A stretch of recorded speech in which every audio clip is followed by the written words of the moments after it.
Good day po mga ka-DM. Bali, ang kwento po natin ngayon ay nai-upload na po natin nakaraan sa kabilang channel. Nagkaroon lang po ng kaunting problema kaya i-upload ko sana dito. Kung napakinggan nyo na po ito para sa inyo, mag-next video na lang po tayo. Maraming salamat. Simulan na natin ang kwento.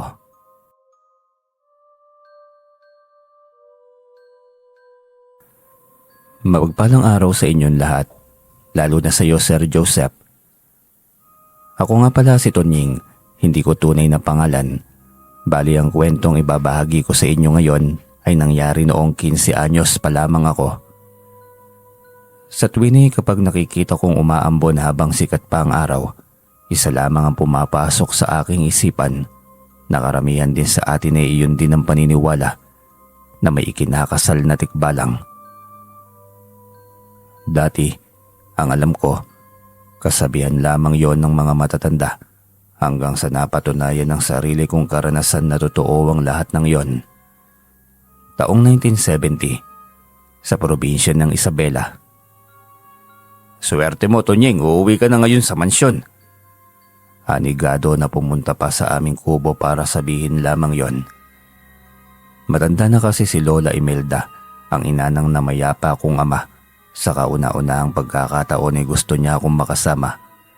Kamukha ko raw kasi ang aking ama. Totoo naman, pero hindi kasama si ina. Hanggang ngayon ay hindi pa rin niya matanggap na siya ang pinakasalan ng aking ama. Nakakalungkot lamang kung totoosin. Ayoko sanang tumira doon kasi wala si inay. Hindi ako magiging komportable kasi kinukumbinsi niya pa rin ako. Ayos lang naman daw pero alam ko kung gaano nadudurog ang puso niya na mapalayo sa akin. Wala akong magawa dahil kadugo ko rin naman si Lola at pamilya sila ng aking ama. Ano bang maganda ron? Malaki nga ang mansyon pero di ko naman kayo lagi makikita. Anong kabaklaan yan? Kung ako nasa katayuan mo, kakainin ko lahat na gusto kong kainin pag uwi ko doon. Nailing na lamang ako at wala talaga siyang kwentang kausap. Pumasok si inay sa silid ko. Anak, andyan nang maghahatid sa'yo sa Lola Imelda mo. Mag-iingat ka ron ha at lagi kang bumisita sa akin. Parang maiiyak na ako at pinipigilan ko na lamang. Siyempre naman po, matitiis ko ba naman kayo? Bumaling ako sa aking magaling na kaibigan. Ikaw nang bahalang tumingin kay inay ha? Bilin ko pa sa kanya. Pagkatapos ay lumabas na ako bago pa kami magsiiyakan. Sumakay lamang ako kay Mang Enteng. Hindi naman masyadong kalayuan ng mansyon na titirahan ko. Nasa 3 baryo ang agwat mula sa amin. Tuwang-tuwa si Lola nang ako'y makita. Talagang matanda na siya kasi nakaupo na lamang siya sa wheelchair. Kulubot na rin ang butot balat niyang katawan. Ngunit mahihinuha pa rin sa kanya ang pagiging mayaman niya, lalo na't maputi ang balat nito. Halatang hindi naghirap sa buhay. Hindi kagaya ni ina na parang papel de liya sa sobrang gaspang at kapal lang kamay niya. Apo, mabuti naman at dumating ka na. Kamukhang kamukha mo talagang ama mo si Emilio. Mabuti na lamang hindi ka nagmana sa nanay mo. Una pa lamang ay hindi ko na nagustuhan ang tabas ng pananalita ni Lola. Lalo pat sa akin niya sinasabi ang pang-iinsulto sa babaeng nagluwal, nagpakahirap at nag-aruga sa akin mismo. Pero imbis na sumagot ay tinimpi ko na lamang ang sarili ko. Isinaksak ko na lamang sa isipan ko na matanda na siya, kaya hindi siya pwedeng patulan. Inakay niya ako paloob sa malaki niyang bahay. Kahit na lola ko siya, hindi ko pa rin magawang ituring na bahay ko ito. Kaduguman ako subalit hindi ako sanay sa marangyang bahay. Sa unang araw ko, nakakain kaagad ako ng masarap na ulam. Lalo na yung alimango na pinakapaborito ko. Natutuwa naman si Lola habang pinagmamasdan akong kumain. Pareho rin kayo niyang paborito kong anak. Nakakatuwa naman. Komento pa niya. Naiilang na ako sa totoo lamang pero nagpatuloy akong kumain. Nalulunok ko ang hiya ko dahil nasa harapan ko ang paborito ko hanggang sa... Mang Dario, huwag po. Ayoko ho. May sumisigaw na babae. Napalingon ako at isa sa mga silid ang nakasara. Hayaan mo na yan sila, ang Teodario mo lang yon. Ani Lola sa akin. Umiiyak ang babae. Sino ba yon? Parte ba ng pamilya o asawa o ano? Nang may biglang bumukas na pintuan sa isa sa mga silid, lulugulugong lumabas ang isang katulong na halos nahubaran na. Umiiyak at papalapit kay Lola. Doña Imelda, minumulestya po ako ng anak nyo. Sumbong ng kaawa-awang katulong. Morena ito't maganda ang pangangatawan ngunit hindi ganon kaganda. Pero imbis na maawa si Lola'y nagalit pa ito. Tonta, nagpapababoy ka naman. Pagkatapos mong akit-akitin ang anak ko, tapos sasabihin mong minumulesta ka niya, umalis ka nga sa pamamahay ko. Hindi na lumaban ng dalaga. Lalo na nang lumabas sa kwartong pinanggalingan ng katulong ang isang matipunong lalaki. Kahawig mismo ni ama kaya masasabi kong kapatid niya ito. Inaayos niya ang sinturon ng pantalon niya habang may nakaipit na sigarilyo sa kanyang labi. Lumapit siya sa amin. Ito na ba ang anak ng paborito mong anak, ma? Sa boses pa lamang, nahihimik ko na hindi siya masaya na nandito ako sa malaki nilang bahay. Tumahimik ka nga. Yan ang anak ng kuya mo. Pamangkin mo siya. Kaya pwede ba, batiin mo naman siya? Pero imbis na batiin ako ni Tio Dario, humitit pa siya ng sigarilyo. Pagkatapos ay binugahan ako ng usok mismo sa muka. Sinaway siya ni Lola ngunit pagkak lamang siyang tumawa at iniwan kami. Hindi ko na nagawang kumain dahil sa inasta niya sa akin. Hayaan mo lang siya, apo. Ganyan talaga pag hindi pa nag-aasawa. Sa ilang araw na paninirahan ko sa bahay ni Lola, hindi ako komportable. Lalo na kay Tio na siyang anak sa malaking bahay na ito. Kapag nakikita niya ako mag-isa'y binabatukan niya ako o di kaya'y pinagsasabihan na anak ako ng hampas lupa. Minsan ay naiiyak na lamang ako pero kinikimkim ko na lamang. Natatakot akong magsumbong. May pagkakataon na pinipitik pa niya ang tenga ko. Pag alam niyang maiiyak na ako'y tumatawa siya. Hindi lang ako ang may ayaw kay Tio, maging ang mga katulong ay ayaw rin sa kanya. Walang nagtatagal na katulong ni Lola. Lahat kasi tinatrato nito ng hindi maganda. Lahat rin kasi kinukuha ni Lola ay puros mga bata. Ayaw nang may edad kasi marami raw sakit. Magiging sakit lamang daw sila sa ulo. Pero hindi ba sakit sa ulo ang papalit-palit ng katulong? Ultimo kahit yung katulong na may asawa'y pinapatos pa rin ni Tio. Leching mga katulong na yan pupunta-punta rito para maghanap ng trabaho pero sa huli, aalis din. Reklamo ni Lola.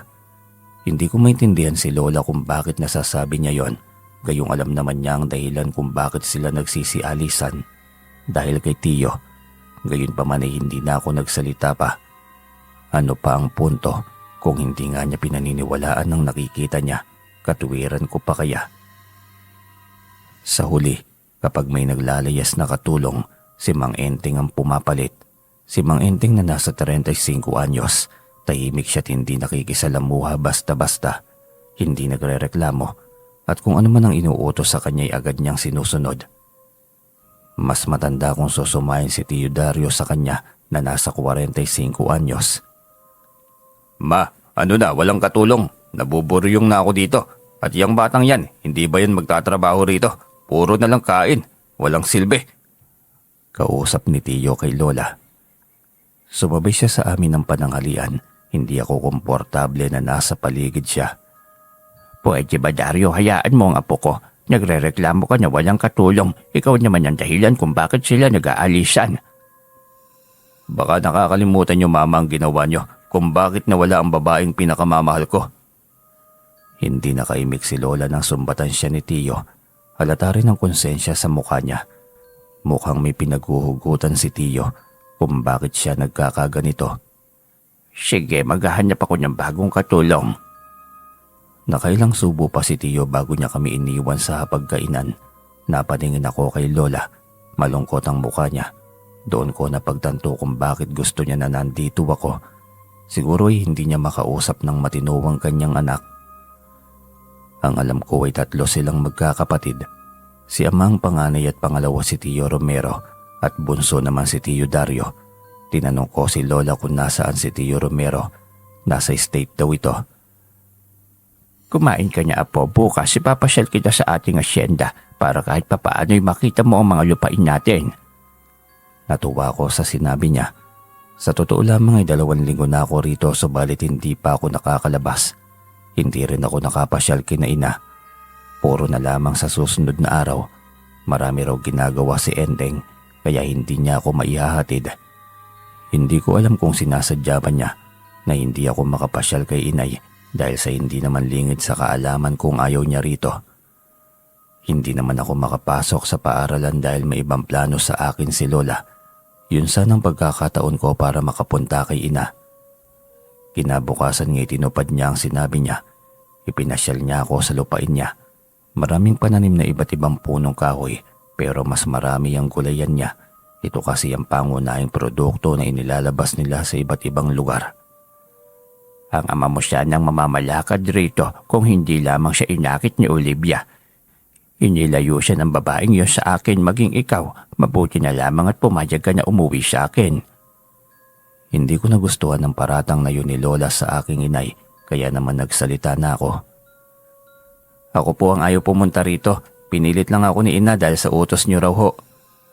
Akala ko'y matatanto niya kung ano ang ibig kong sabihin kaso iba ang pagkakaintindi niya. Nakita mo niya, manang-mana ka sa ama mo, apo. Nagpapakumbaba ka habang gusto kang maparito ng ina mo para sa yaman. Nagpantiganting ako dahil sa sinabi niya. Sasagot pa sana ako kaso may tumawag kay Lola. Doon ko naisip kung bakit sumama si ama kay ina at si Tio Dario kaya siguro siya nagkakaroon ng ganong ugali dahil sa iba talaga ang ugali ni Lola. Nang araw ding yun nawalan na ako ng ganang mamasyal. Mas masaya pa rin doon sa aming kubo kasama si inay. Walang mata pobre at mapang-insulto. Kahit hindi ko man nakakain ang gusto ko'y payapa naman ang aking isipan.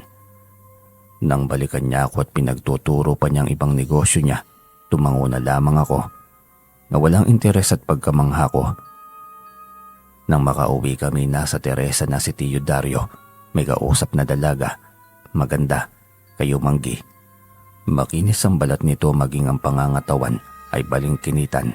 Mahaba at makapal ang unat na unat nitong buhok. May dala itong tampipi. Ma, bagong mamamasokang kasambahay si Barbara.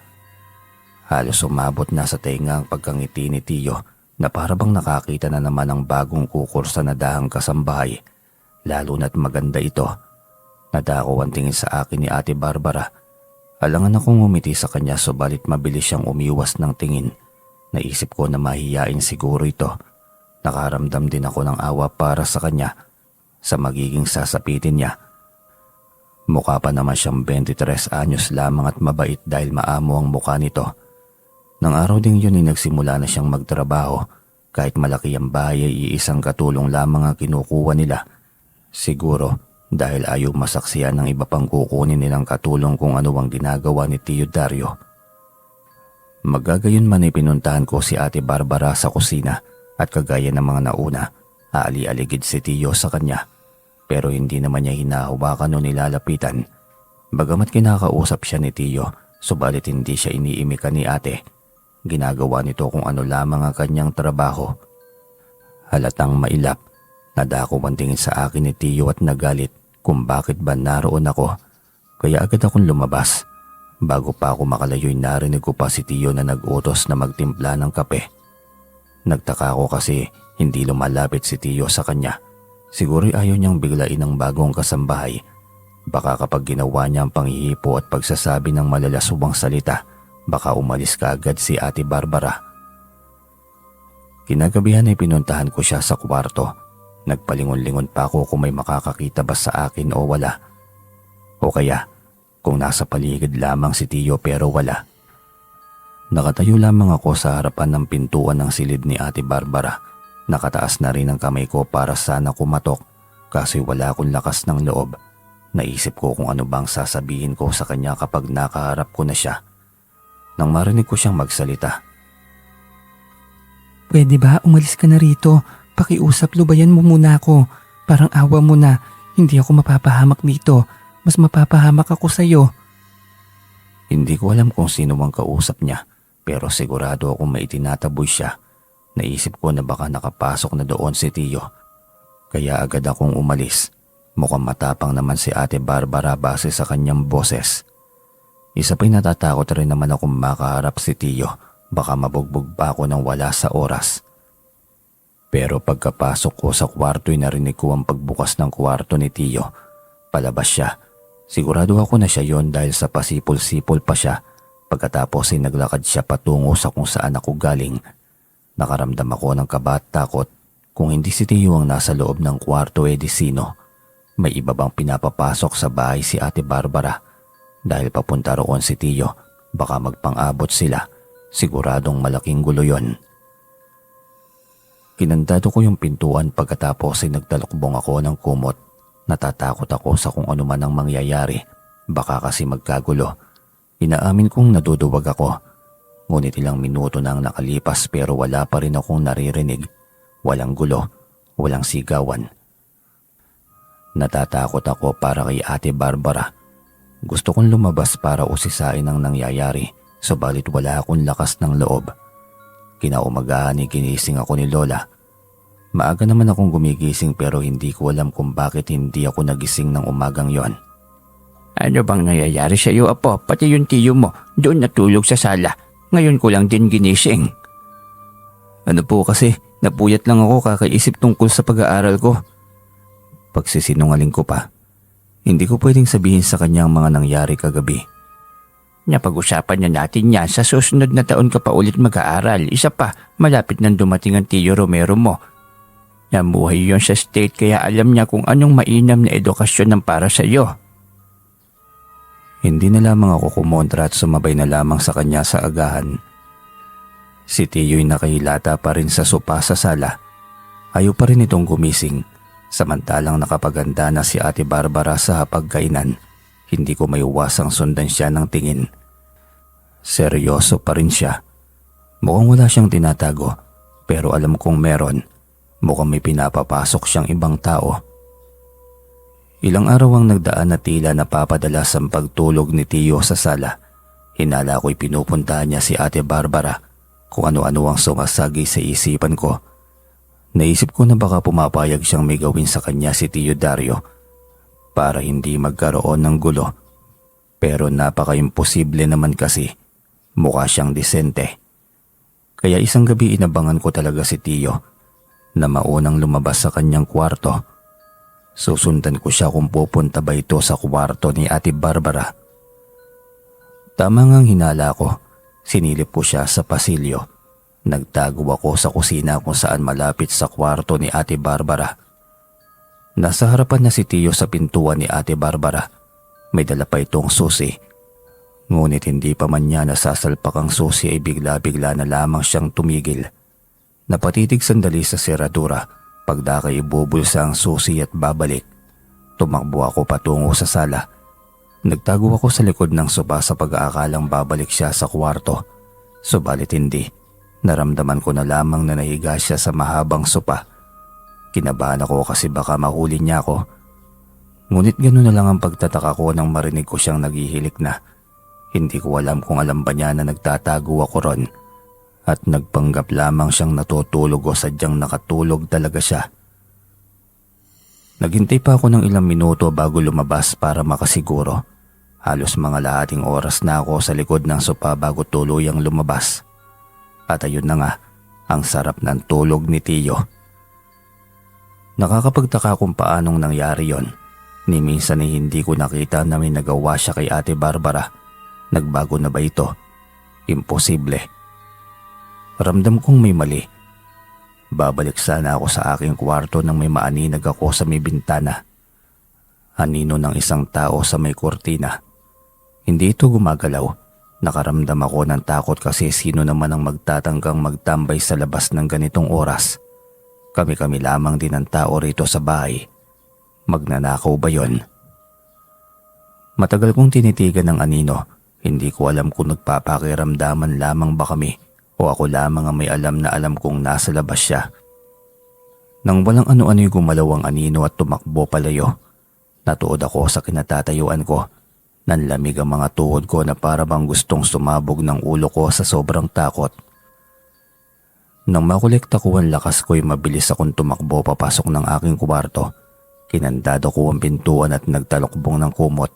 Nanginginig ako sa takot. Ano yung nakita ko? Tao na kabayo? Anya ko sa akin loob. Sa una kasi akala ko'y tao kasi yung kalahating katawan lamang niya ang aking nakita. Pero noong tumakbo na ito, doon ko napagtanto na isa pala yung tikbalang. Alam kong hindi ako namamalikmata. Sinusubukan kong matulog pero hindi ko magawa hanggang sa marinig ko ang tilaok ng manok. Kung hindi pa sumilip ang haring araw, hindi ako maglalakas ng loob na bumangon. Puyat ako pero hindi naman ako makatulog sa kakaisip sa akin nakita. Pagharap ko sa salamin, may namumuong itim sa pangibaba ng aking mata dahil sa puyat. Nang mag-aagahan na kami nadatnan ko si Tiyo na natutulog na naman sa sala. Hindi bumabangon kahit ginigising siya ni Lola. Tinulungan ko na lamang si Ate Barbara sa kusina. Kagaya ng dati, hindi pa rin siya umiimik hanggang sa... Minsan mas nakakatakot pa ang mga normal na tao kaysa sa ibang nilalang. Kaya huwag kang matakot. Nakatalikod siya sa akin habang nagtitimpla ng kape. Tumingin ako sa paligid at wala namang ibang tao. Wala siyang ibang pwedeng kausapin kung hindi ako. Alangan naman ang sarili niya. Ano pong ibig niyong sabihin, ate? Tanong ko pa sa kanya. Pero tiningnan niya lamang ako ng tipid at ngumiti. Pagdaka, inihanda niya ang tinimplang kape sa hapagkainan. Binaliwala ko ang sinabi niya. Huwag mong isipin yung pag-aaral mo. Bukas darating ang Tiyo Romero mo. Siya ang magsasabi kung saan ka mag-aaral. Kaya huwag ka niyang magpuyat. Umiitim na yung ibaba niyang mata mo, oh. Puna ni Lola sa aking mata. Sumangayon na lamang ako. Hindi ko alam kung pwedeng sabihin na nakakita ako ng tikbalang kagabi. Kaya hindi ako nakatulog. Baka naman mapagkamala niya pa akong sabog. Katakataka na tanghaling tapat na namang nagising si Tiyo. Maging siya'y nagtataka kung bakit nakatulog siya sa sopa at tinatanghali pa.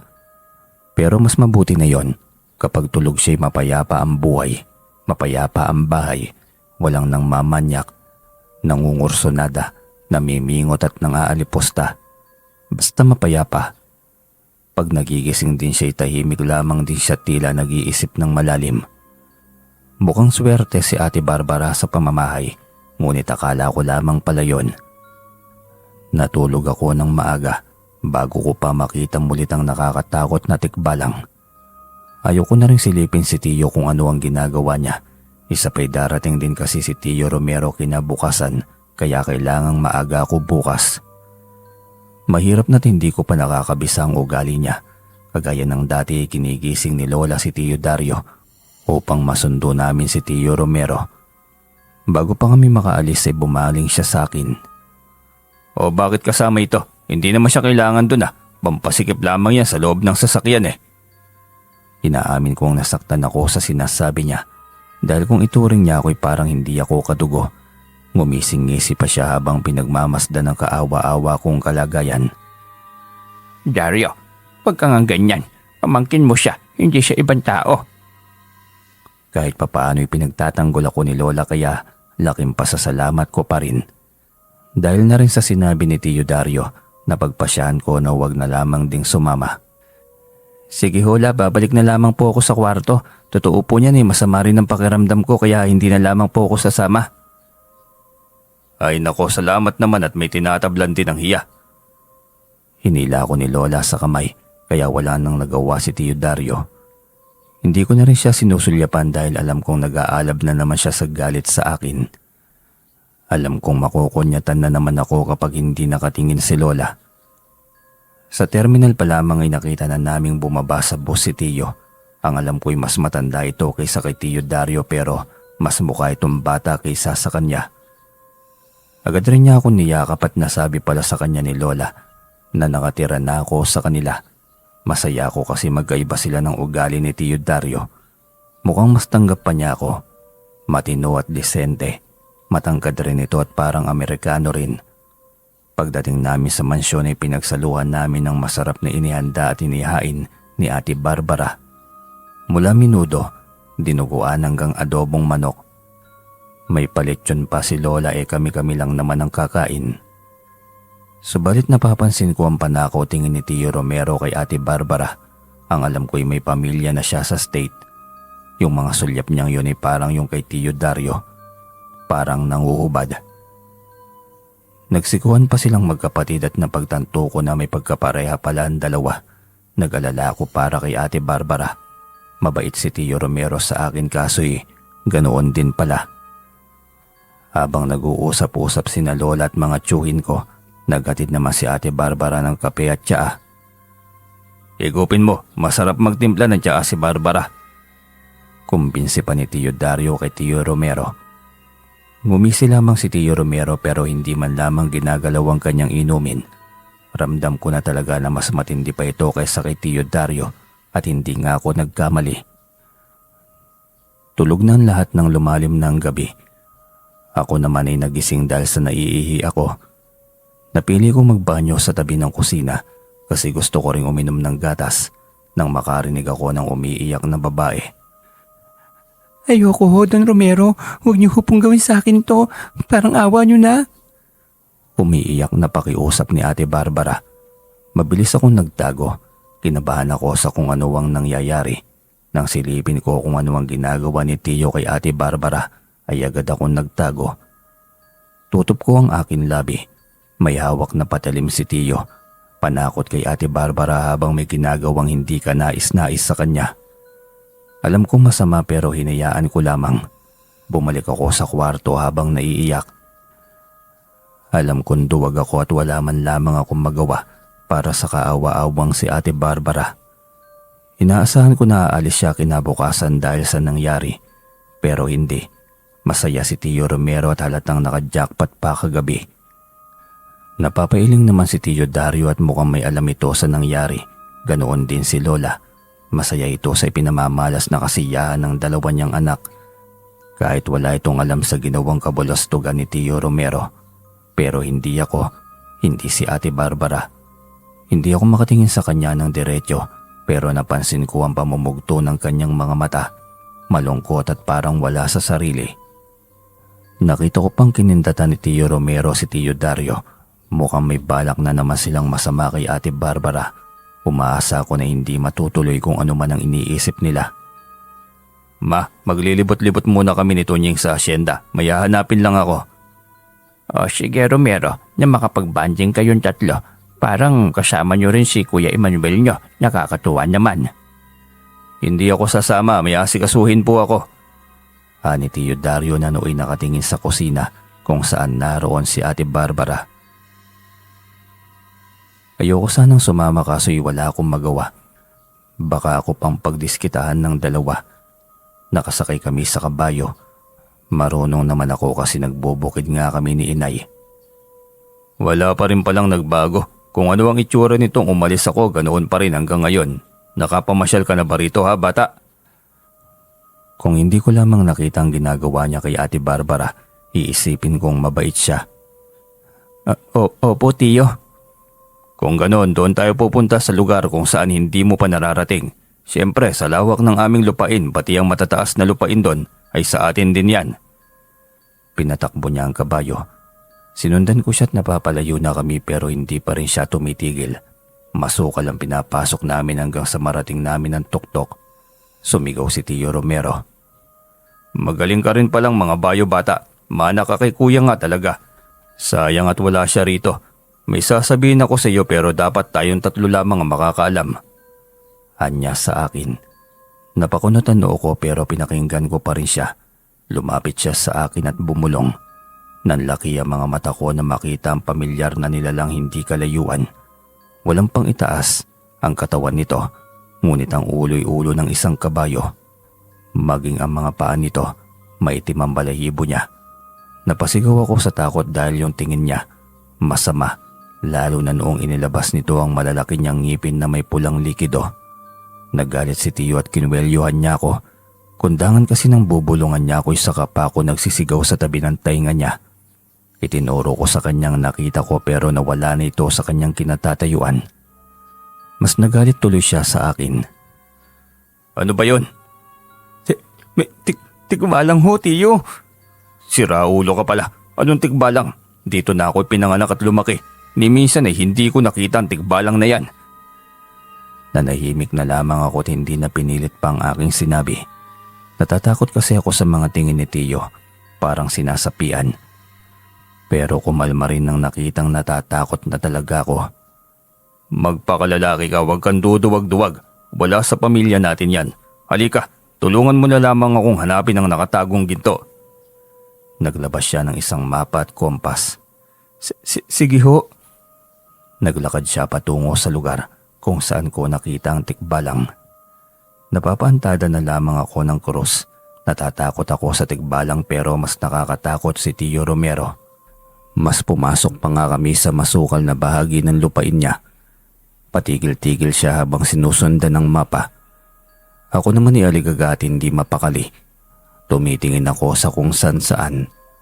Baka mamaya niya na sumulpot ang tikbalang na nakita ko kanina. Matataas na puno at damuhan ng nadaraanan namin. May ahas din kaming nakita.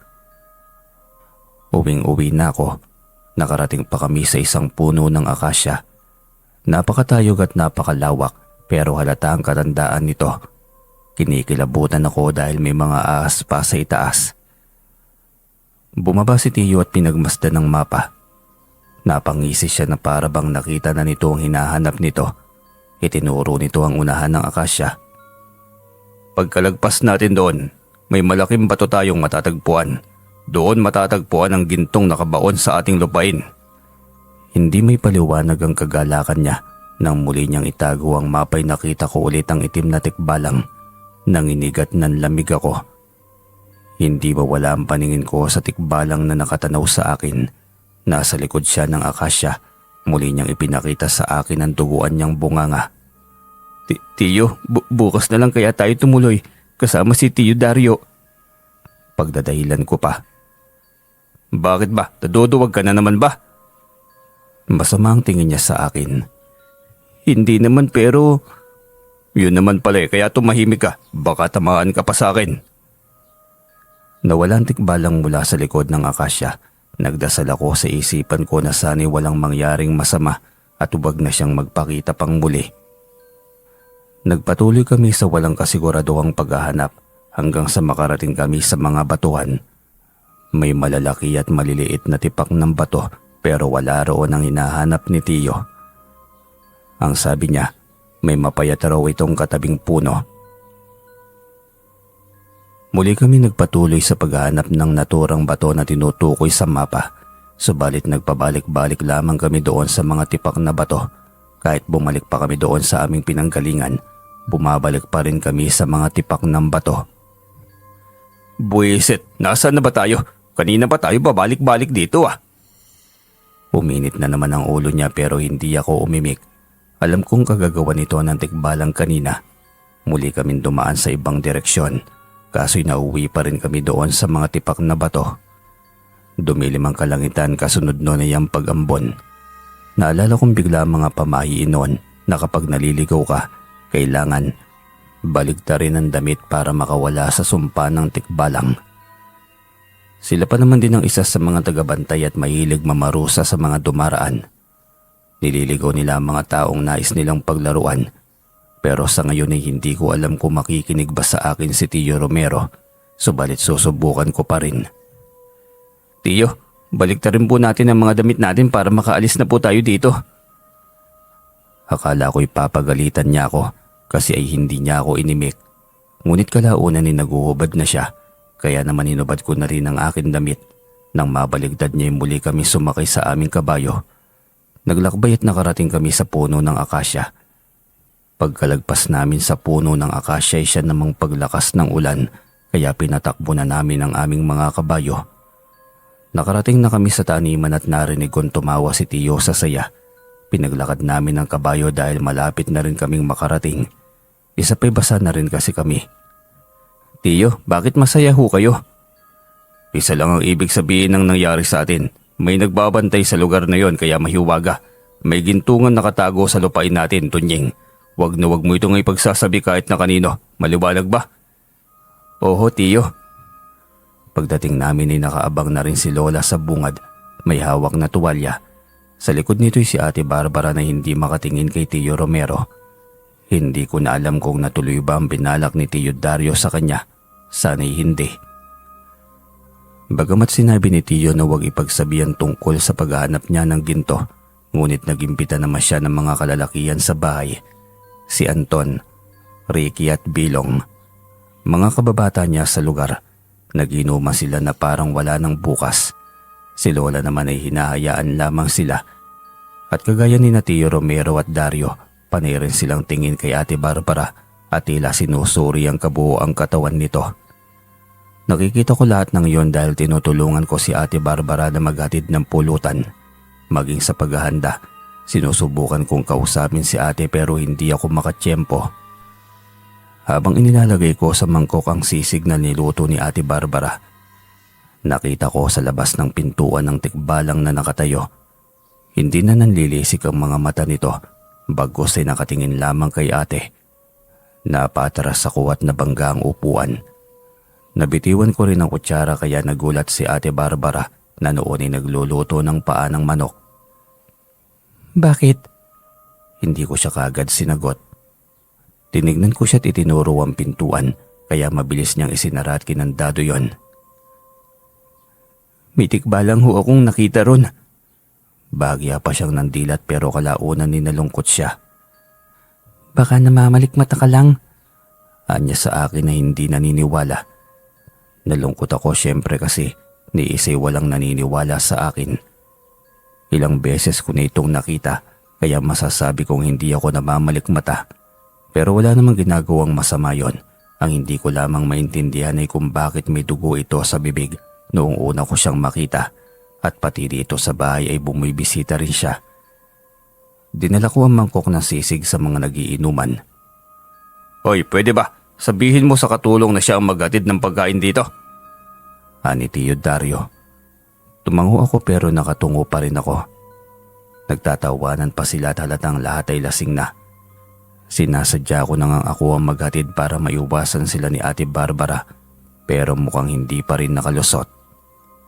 Salamat, ako nang bahala rito, magpahinga ka na. Anya sa akin. Sa kauna-una ang pagkakataon ni nakita niya ang pagmamalasakit ko sa kanya. Bagamat kinakabahan naman ako sa maaaring mangyari pero naging pipi at bingi ako. Lalo nang marinig kong napapasigaw na naman si Tia Barbara. Tinakpan ko ang magkabilang tenga ko at tumakbo sa kwarto.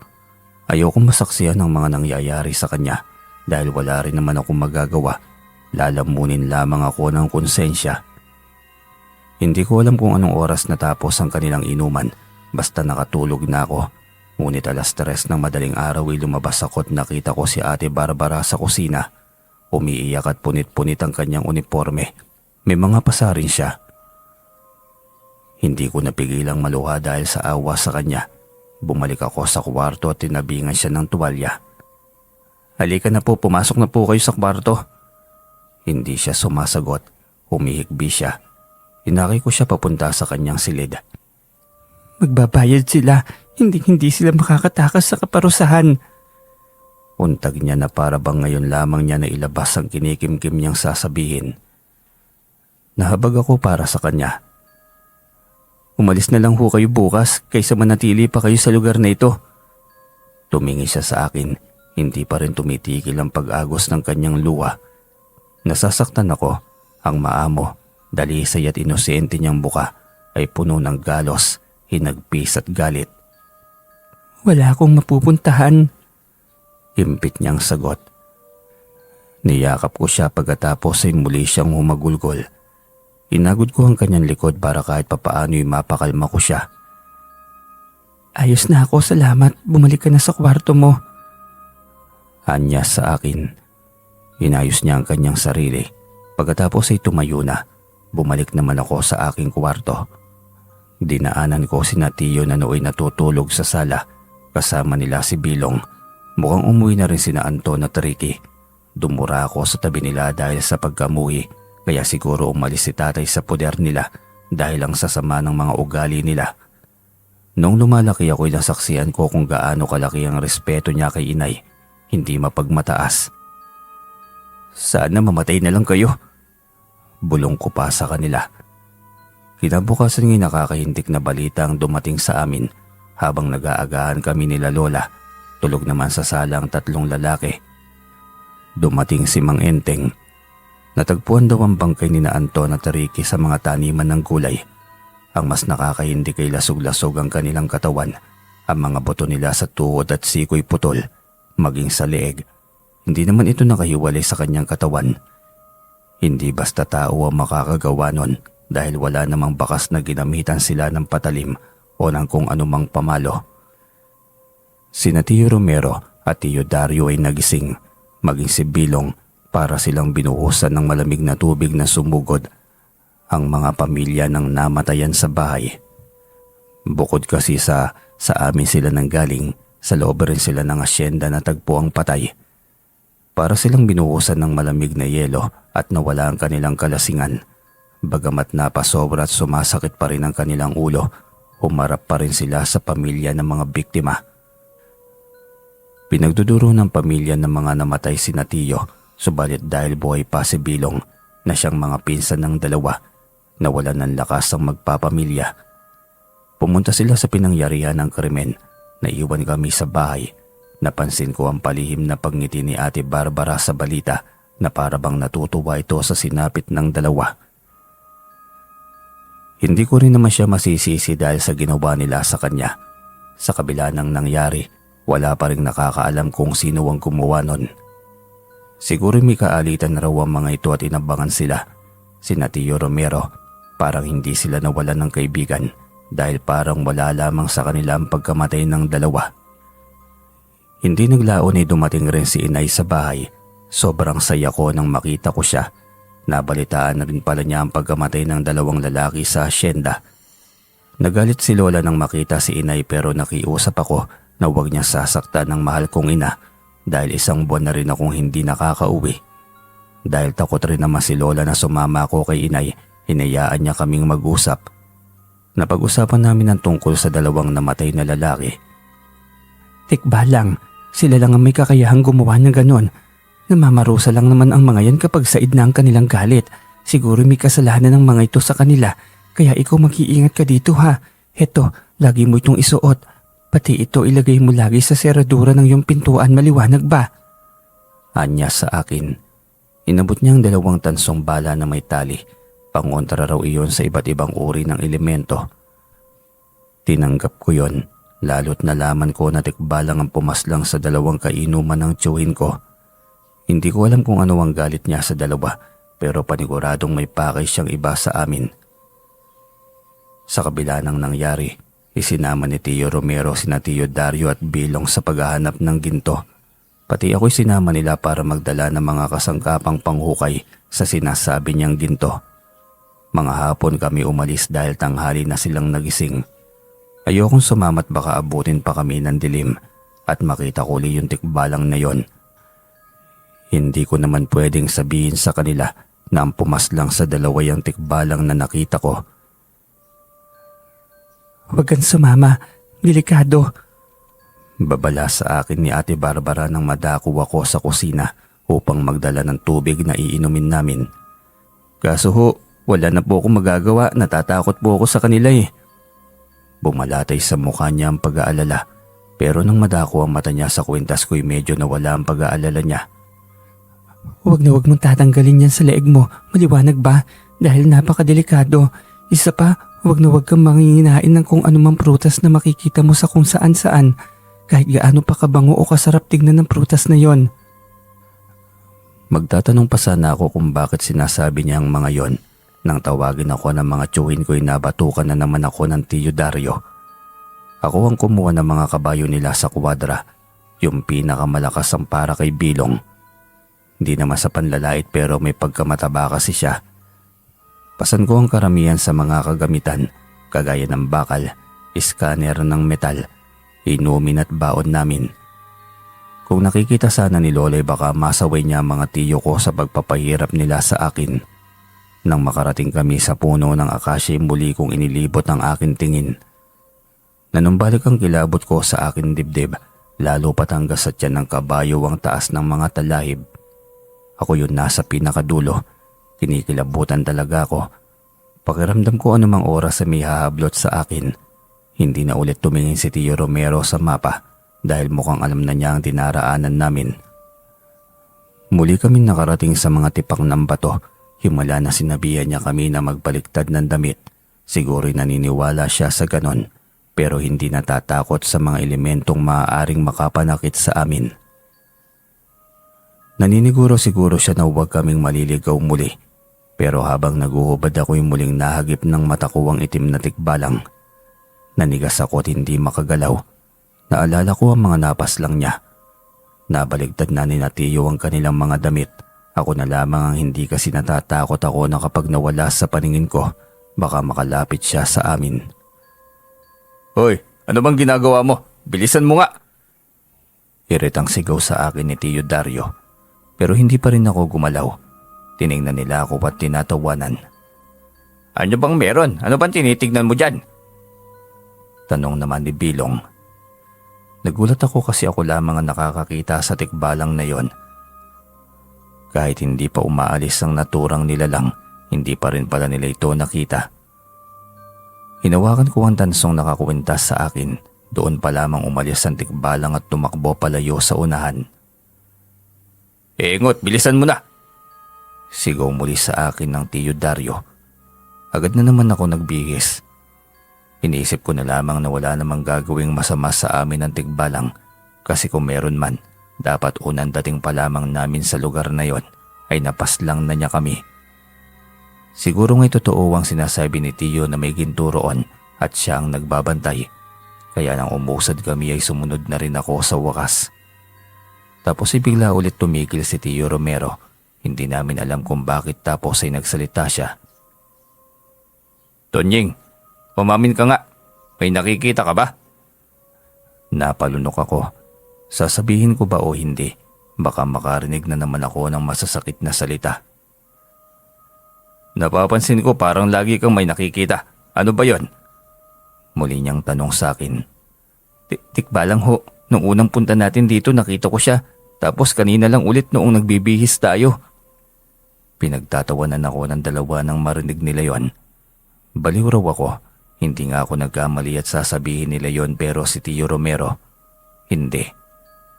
Nasaan siya ngayon? Itinuro ko ang unahan kung saan ko siya nakitang nagtungo. Binagtas namin yon kaya nanahimik na rin ang dalawa. Hindi naglaon ay may natanawan kami sa malayo. Isang malaking bato na sing taas ng katabi nitong puno. Tumawa si Tiyo Romero dahil iyon raw ang tinutukoy niyang puno at bato. Medyo malapit yon. Kung tatakbo roon ang aming kabayo, makakarating kami ng 10 minuto. Subalit hindi. Mangangalahating oras na nang tumatakbo ang kabayo pero hindi pa namin marating-rating ang puno at ang malaking bato. Tumigil kami dahil sa totoo lamang ay pagod na rin kami. Hiningi nila ang galong tubig na dala ko. Pasado 4:00 na ng mga oras na yon. Nakapagtataka, 1:00 kami umalis tapos naging 4:00 na. Bukas na lang kaya tayo magpatuloy, kuya. Nakakatakot na kasi. Kanina pa tayo patungo doon pero parang hindi man lamang tayo nakakalapit. Ani Tiyo Dario. Pinaglalaroan lang tayo ng tikbalang na yon. Siyempre, hindi niya basta-basta ibibigay ang ginto. Kailangan lang nating magbaliktad ulit ng damit. Na naman, naniniwala ka rin sa mga tikbalang na yan. Dito na nga tayo lumaki pero wala naman ako naririnig tungkol sa mga buwisit na tikbalang na yon. Kapag nakaharap ko yan, kakatayin ko talaga siya. Pinandilatan siya ni Tiyo Romero kaya natahimik ang isa. Nagbaliktad nga kami ulit ng damit. Nang magpatuloy kami, napapansin namin na nakakalapit na kami doon sa patutunguhan namin. Namangha ang dalawa pero mas mamamangha kami nang makita namin ang malaking bato at ang puno. Singtaas pala ito ng akasya. Kapag nasa malayo, maliit lamang kung titignan. At ang kakaiba, yung puno. Mapayat ito pero may mga bunga ng prutas. Para itong ubas na kulay di gatas. Mabango rin at halatang mga hinog na. Umaalingasaw ang napakatamis nitong amoy. Di namin maiwasang ulit magutom. Nangaakit ang lasa nito. Napapalunok kami ng laway. Kailangan makuha natin ang ginto sa loob nito bago tayo manguha ng bunga. Kaya dito muna kayo mag-focus. Ani Tiyo Romero. Kaya doon na rin ako bumaling. Kailangan naming magukay sa mga gilid nito kasi nasa ilalim raw nito ang ginto. Dumidilim na pero gumawa kami ng bahay-bahayan na siyang tutulugan namin. Hindi raw kami uuwi hanggat hindi nakukuha ang ginto sa ilalim ng bato. Kaya pala ang dami naming dalang pagkain. Matagal akong nagpala ng lupa. Nakakapagod pero nagbabantay si Tiyo. Nawala ang takot ko dahil sa pagod. Ngunit ang paghuhukay sana ng ginto ay nauwi sa trahedya. Habang abala ko sa paghuhukay ay umakyat naman si Bilong sa kabilang puno. Ganoon din si Tiyo Dario. Nagtatawanan pa sila at ako naman ay hirap na hirap. Sana mabilaukan kayo. Kako sa loob-loob ko. Akin na yan, Tonying. Ako naman muna dyan. Ani Tiyo Romero. Nagpasalamat ako dahil sa wakas ay nakipagsalitan siya sa akin. Nang maibigay ko ang palay, umupo na ako at uminom para magpahinga. Habang nilalago ko ang inumin ay nakita kong muli ang tikbalang. Muntik pa akong mabilaukan. Napalapit ako kay Tiyo Romero na naghuhukay pa rin. Nakatingin ang tikbalang sa taas ng puno habang sumisingasing. Alam kong natutuwa ito sa nakikitang ginagawa ng dalawa. Kaya napatingala ako kina Bilong. Tignan nyo, nagbago ng anyo ang prutas oh. Hindi makapaniwalang turo ni Bilong sa hawak niya. Naningkit ang mga mata ko.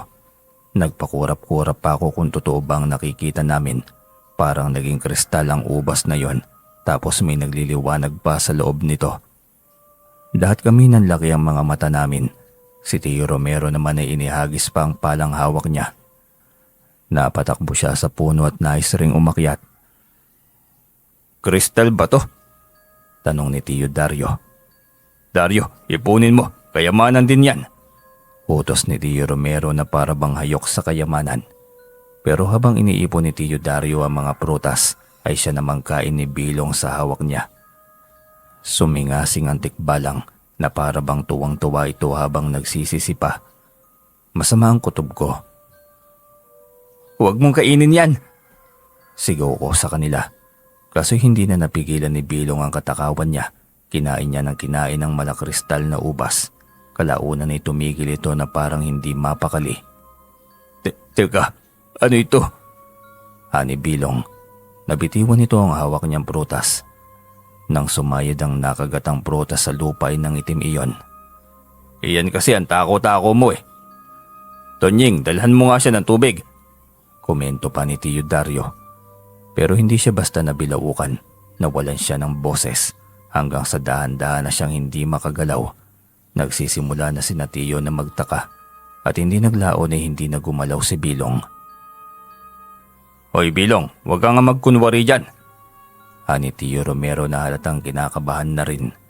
Kaya naman natakot na kaming lahat. Baka inatake na siya sa puso, kuya. Untag naman ni Tiyo Dario. Pero gano'n na lamang ang pagtigil ng mundo namin. Nang unti-unting nanigas si Bilong at tila naging isang bato. Hindi naglaon ay nahulog siya at nabasag na parang bato. Doon na kami napasigaw. Naitapon ni Tiyo ang mga hawak nilang prutas. Humalinghing ang tikbalang at doon na nakita ng mga tiyuhin ko ang tikbalang na akin tinutukoy. Nagunahan sila sa pagbaba. Tonying, yung mga kabayo! Sigaw ni Tiyo. Hindi ko alam kung bakit nakatutok lamang ang tikbalang sa kanila. At para bang wala siyang pakialam sa akin. Gayon pa man ay kinuha ko ang kabayo at sumampa rito dahil nanginginig ako. Si Tiyo Romero ay tumalon na bago pa man makalapit ang tikbalang. At mabilis na nagtungo sa akin. Hinawakan ko siya tinulungang makasakay. Pero si Tiyo Dario, bago pa siya makababay nasipa na siya ng naturang nilalang. Pagdaki kitang-kita namin kung paano niya binuwat si Tiyo at inihampas na parang bagay sa mahiwagang puno. Nagsuko ng dugo si Tiyo Dario. Natigalgal kami ni Tiyo Romero at hindi namin alam ang gagawin namin. Hindi pa nakontento ang tikbalang. Tumalon siya sa binti at braso ng tiyo ko. Dahilan upang mabali ang mga buto niya. Akala ko pa naman itutulungan siya ni Tiyo Romero dahil hinawakan niya ang lubid. Yun pala'y tatakas kami. Napaiyak na lamang ako dahil sa nasaksiyan kung paanong pinaslang ng tikbalang ang tiyo at ang pagkabasag ni Bilong na hindi may paliwanag na dahilan. Si Tiyo Dario ho. Pare-pareho tayong mamamatay kung ililigtas pa natin siya. Lubang napakamakasarili ni Tiyo Romero para hayaan ang kapatid niyang paslangin ng tikbalang. Wala man lamang itong ginawa para ipagtabuyan ito. Siya pa man din ang umakay sa dalawa para mapunta sa lugar na yon. Pinatakbo namin ang kabayo upang makalayo sa lugar. Akala ko hahabulin niya kami. Mabuti na lamang at hindi. Nadire-diretso ang pagtakbo namin. Mabuti na lamang at maliwanag ang buwan dahil kung hindi ay baka mahirapan pa kaming lalo na makatakas. Nang makarating kami sa taniman ay nagsisigaw na si Tio Romero ng tulong hanggang sa makarating kami sa malapit na bahay. Malapit lang naman ang kubo ni Mang Enteng sa malaking bahay ni Lola kaya siyang sumaklolo sa amin. Hindi may paliwanag ang takot namin. Nagkanda utal-utal pa si Tio habang sinasabi ang nangyari. Si Dario, pinaslang siya ng tikbalang doon. Tinuturo pa niya ang lugar na binanggalingan namin. Pinatipon ni Lola ang mga kalalakian upang papuntahin ang mga tauhan doon sa itinuturong lugar ni Tio. Nag-iiyak pa si Lola dahil sa nangyari kay Tio Dario. Tinuro ako ni Tio Romero na sumama sa mga tauhan nila upang samahan sila sa lugar kung nasaan si Tio Dario. Umiling ako kasi natatakot ako, subalit kinuwelyuhan niya ako. Inawat siya ni na Lola at Mang Enteng. Magagayon man ay sumama pa rin talaga ako.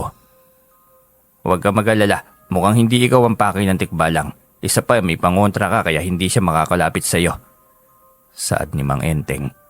Kahit papaano nawala ang takot ko, kaso hindi pa rin talaga mawala sa isipan ko ang ginawa ng tikbalang kay Tio Dario at ang nangyari kay Bilong. Pinagitnaan nila ako upang hindi ako matakot. Nasa unahan ko si Mang Enteng. May ibinubulong siya na hindi ko naman maintindihan. Nakarating kami sa puno ng akasya hanggang sa tipak ng bato. 5 minuto lamang ang lumipas. Narating namin ang napakalaking bato maging ang mga gamit namin. Ang kalahating oras na kaninang pagpunta namin sa malaking bato ay 5 minuto lang naming nilakbay kasama si Mang Enteng. At ang mas nakakapangilabot pa'y wala itong katabing puno. Nandoon si Tio Dario pero wala rin doon si Bilong. Napaiyak ako sa sinapit ni Tio. Nangyari sa kanya ang ginawa ng tikbalang sa dalawa nilang kainuman. Nagkalasog-lasog ang kanyang katawan. Hindi lang yun at napunit din ang kanyang tiyan dahil inapakapakan ng tikbalang. Pinaglamayan si Tio Dario ngunit hindi nga lamang nagtagal. Pero si Bilong, halos isumpa ang pamilya namin dahil sa nangyari sa tatlo. Hindi na naglalabas si Tio. Palagi na lang itong nagiinom sa kwarto at paulit-ulit na sinasabing papaslangin niya ang tikbalang. Marami ang nakiramay maging ang mga kaanak namin kina tatay. Si inay ay nakarating din. Pinagtabuyan siya ni Lola dahil nakakahiya raw sa mga mayayaman naming kaanak. Ayaw nilang malaman na ito ang asawa ni tatay. Pero nakiusap ako na wag nang pagalitan si inay dahil kung hindi, aalis din ako sa lamay at sasama na lamang sa kanya. Natahimik si Lola. Nawala na siya ng 2 anak at kung mawawala pa ako'y alam kong hindi niya kakayanin. Kung totoosin ay dapat nagbago na siya dahil sa sunod-sunod na nangyari sa amin. Pero pinapairal pa rin niya ang sama ng kanyang ugali. Tinulungan ni inay si Ate Barbara na asikasuhin sa pagkain ng mga bisita habang ako naman ay nagkakape katabi si Mang Enteng at hindi ko maiwasang tanungin siya. Noong kami ni na Tio ang nagpunta sa lugar na yon, halos mag-iisang oras kaming naglakbay bago makarating doon. Pero noong kayo ang kasama ko, hindi man lamang umabot ng 10 minuto. Hindi pala imik si Mang Enteng, subalit nakipag-usap pa rin siya sa akin. Tanim ng mga engkanto ang puno ng aurek. Panghabang buhay na makukulong si Bilong sa mundo nila. Marahil nakiusap sa kanilang tikbalang na painan ng mga taong kinakagalitan niya. Aurek? Ibig sabihin kapag nakakain ka ng ganon, hindi ka na makakabalik sa mundo? Oo, Totoy. Sabi mo nabasag, di ba? Ang sino mang kakain ng malakristal na prutas na yon ay maninigas ang kalamnan. Hanggang sa unti-unting gumapang iyon sa lahat ng lamang loob ng kumain. Maninigas at magiging bato. Napalunok ako. Kung sa una pa lamang ay nakakain kami, baka lahat kami ay naging bato na pala. Ano po bang pakay ng tikbalang? Ano ang kasalanan ni na Tio at bakit iniisa-isa sila? Bakit may alam kayo sa mga ganito? Bakit wala ho kayong ginagawa? Sunod-sunod kong tanong. Lumingon sa akin si Mang Enteng. Seryoso ngunit maraming alam. Ang tinutulungan ay ang karapat dapat lamang. Sa kaso ng mga tiyuhin mo, mukhang nararapat lamang sa kanila ang dinaranas nila at hindi ko magagawang kalabanin ang tikbalang lalo na at alam kong wala naman talaga siyang masamang hangarin simula nang makarating siya rito. Tumayo siya at umalis na. Hindi ko na nalaman kung ano ba talaga ang dahilan kung bakit ginagawa yon ng tikbalang. Nagtagal ang lamay hanggang sa 3 araw lamang. Kinakailangan itong ilibing kaagad dahil nagkakasakit na si Lola sa kakaisip sa nangyari sa kanyang anak, lalo na kapag nakikita niya itong nakahimlay. Simula noon, lagi ko nang nakikita si Ate Barbara na may ngiti sa mga labi. Alam kong natuwa siya sa nangyari sa mga taong nanakit sa kanya. Hinayaan ko na lamang siya. Mabuti na lamang din at nakalaya na siya sa kamay ni Tio Dario. Hindi ko na rin nakikita ang tikbalang. Nagpatawag kasi ng albularyo si Lola. Kahit papaano'y naniniwala siya sa kwento namin. Nilagyan ng harang ang buong bahay upang hindi na makalapit ang tikbalang, maging ang mga pintuan ay pinagsasabitan ng tanso na pangontra raw sa iba't ibang elemento. Sinusubukang kausapin ni Lola si Tio Romero upang lumabas sa kanyang kwarto ngunit nagmamatigas ito.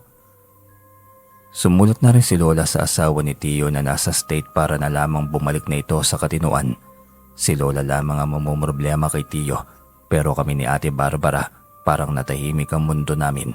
Ang akala naming tahimik na'y mabubulabog pala isang gabi. Tahimik ang gabi.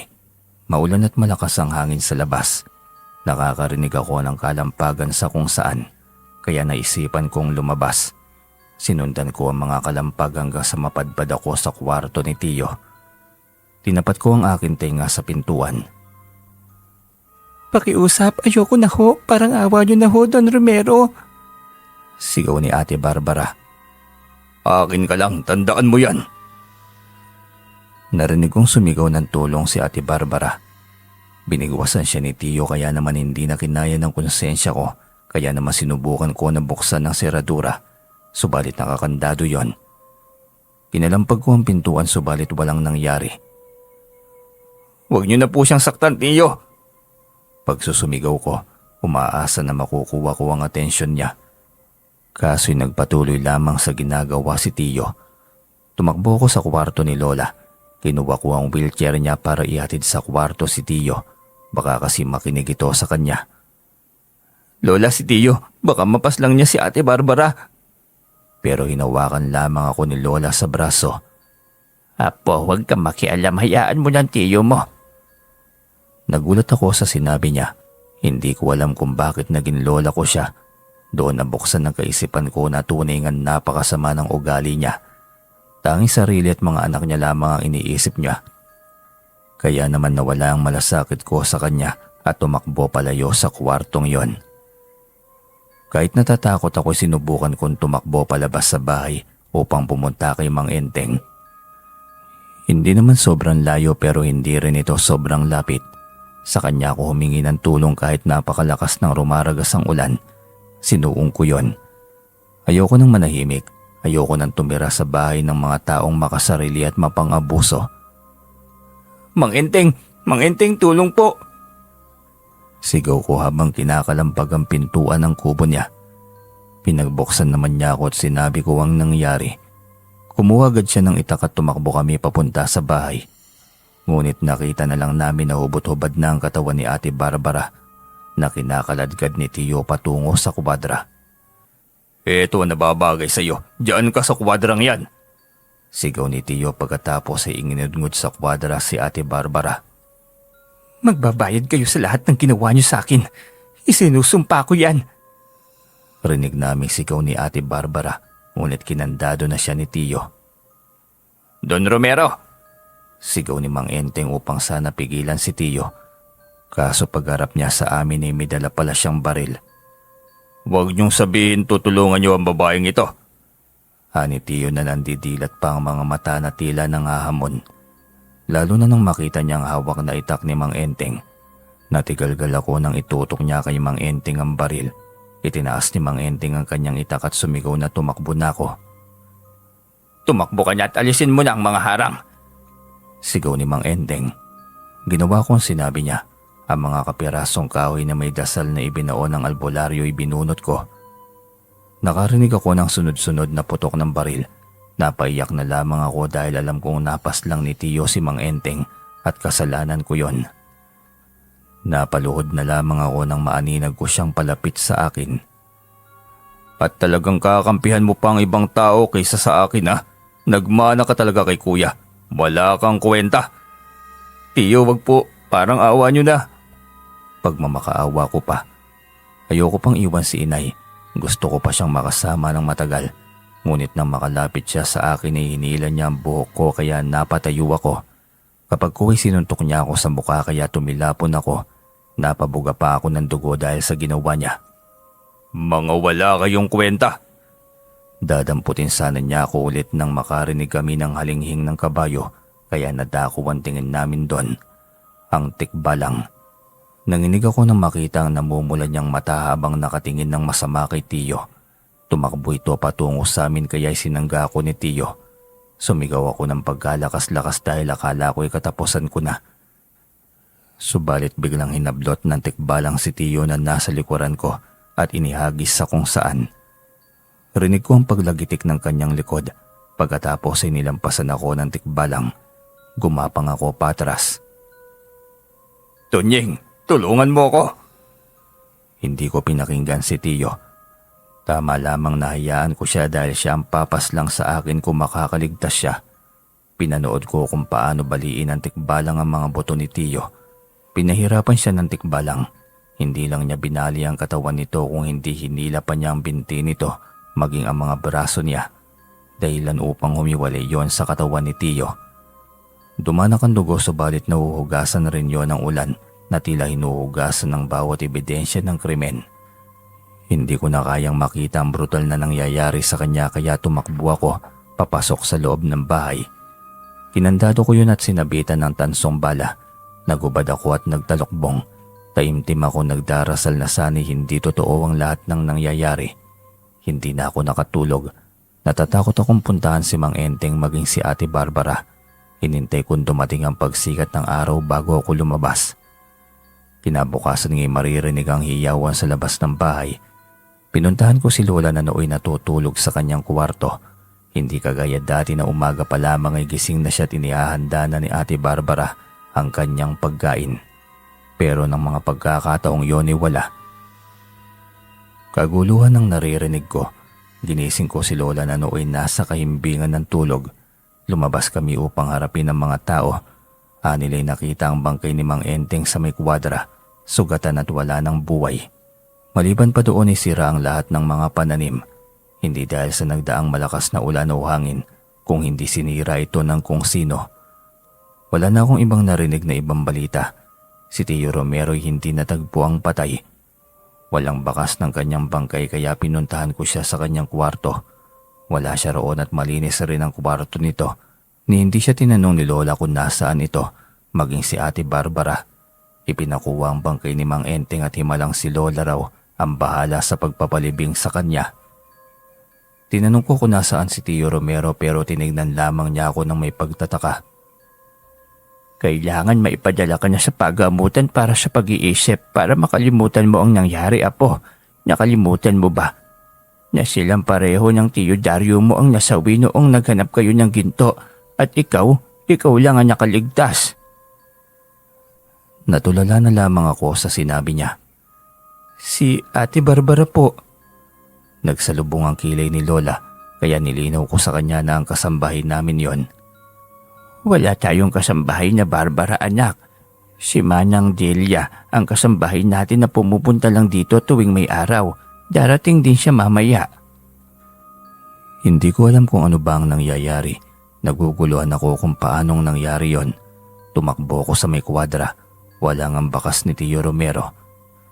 Ganoon din sa kwadra kung saan ikinulong ni Tio si Ate Barbara. Pagkatapos nagtatakbo naman ako papunta sa silid na tinutuluyan niya. Nakakandado ng malaking kadena. Para akong pinaglalaruan ng imahinasyon ko. Dumating si inay na himalang binati siya ni Lola at maayos ang pakikitungo niya rito. Napakamot ako ng ulo pero nakita ko kay inay na pati siya'y nagulat. Gusto kong umiyak sa harapan niya ng mga pagkakataon na yon kasi akala ko'y mababaliw na ako. Pumayag si Lola na sumama ako kay inay dahil darating din naman ang iba naming kaanak at mananatili sa malaking bahay. Tinanong ko kay inay ang nangyari noong namatay si Tio Dario at kagaya ng nasaksihan ko'y ganoon din ang ikinukwento niya at totoo lahat ng yon, maging ang panggagahasa ni Tio Romero kay Ate Barbara at ang pag-atake ng tikbalang ay kinuwento ko sa kanya. Ang sumpa ng babaeng inibig ng tikbalang ay tinupad lang niya. Ang mga nanakit sa babaeng minahal niya ay pinurusahan niya. Manliligaw yun ng Ate Barbara mo. Ang pagpayag ng dalaga na sumama sa tikbalang ay ang katuparan ng sumpa nito, anak. Kaya wala nang makakaalala sa tunay na nangyari. Bakit tayo, Nay? Bakit naaalala pa natin sila? Hindi tayo maapektuhan kasi malinis ang hangarin natin. Alam nila na kahit hindi natin sila makalimutan, wala tayong masamang hangarin sa kanila. Doon ko naintindihan ng lahat.